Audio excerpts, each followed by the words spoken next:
ওগো ঠাকুর, আজ 7 দিন হয় পতি দেবতা কামের জন্য বাইরে গিয়েছে, এখনো যে বাড়িতে আসছে না।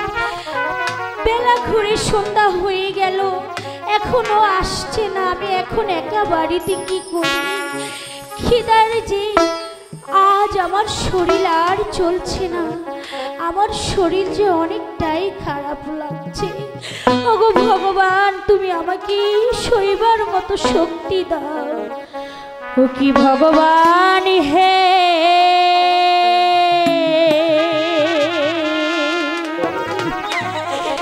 হে তাই দুঃখ দিলে